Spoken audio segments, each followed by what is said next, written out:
The phone buzzed on the nightstand like a venomous snake, its screen lighting up the dark bedroom with a glow that pierced my half-asleep haze. It was 2:17 a.m., and Sarah's side of the bed was empty again. I reached over, my heart thudding, and glanced at the message preview. Can't wait for tomorrow. Last night was incredible. Jay. Who the hell was Jay? My stomach twisted into knots as I stared at the words, denial flooding in like a tidal wave. No, it had to be a mistake. Sarah wouldn't.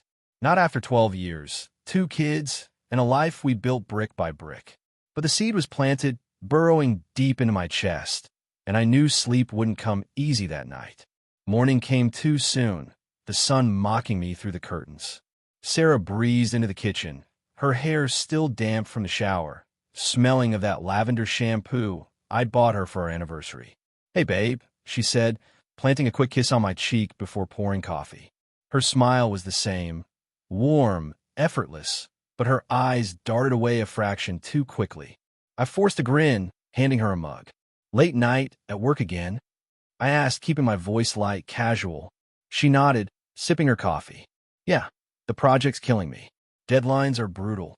Her phone sat on the counter, silent now, but I couldn't stop staring at it. Was Jay her boss? A client? Or something worse? I pushed the thought down, focusing on the kids, Emma chattering about school, little Max spilling cereal everywhere. This was our life. Solid. Real. But as she left for work, waving from the driveway, a whisper of suspicion lingered, gnawing at the edges of my trust. That afternoon, while the kids were at soccer practice, I paced the living room, replaying every odd moment from the past few months. Sarah's sudden interest in yoga classes 3 times a week. The way she'd password protected her phone for security. The faint scent of cologne on her blouse one evening. Not mine. I laughed it off then, blaming the dry cleaner. Denial was my shield, but it was cracking. Heartbreak crept in, a slow ache that made my chest feel hollow. What if I was wrong? Accusing her could shatter us. But what if I was right?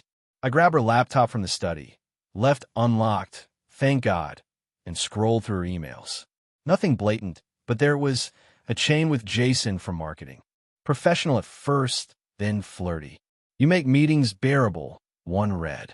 "Wish we could escape together," another. My hand shook as anger bubbled up, hot and unfamiliar. Jason. Jay.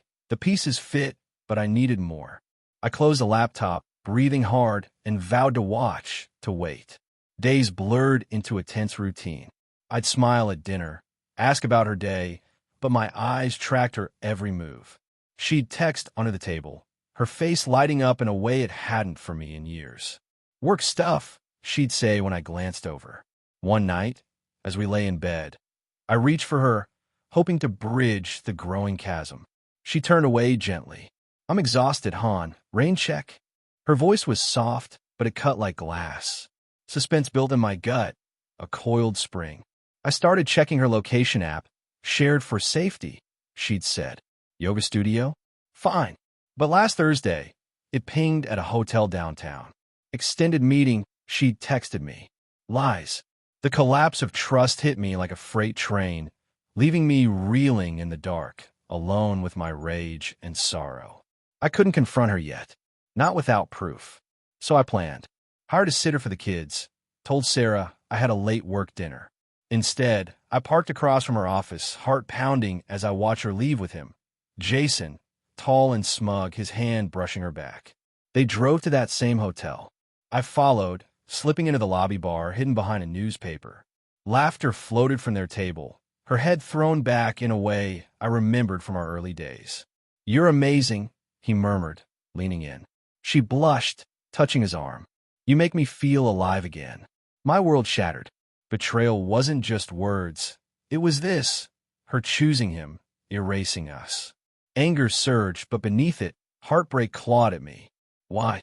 We'd had rough patches, my long hours, her postpartum fog after Max, but we'd promised forever. Now it was crumbling. That night, I lay awake, denial gone, replaced by a cold resolve. I wouldn't scream or beg.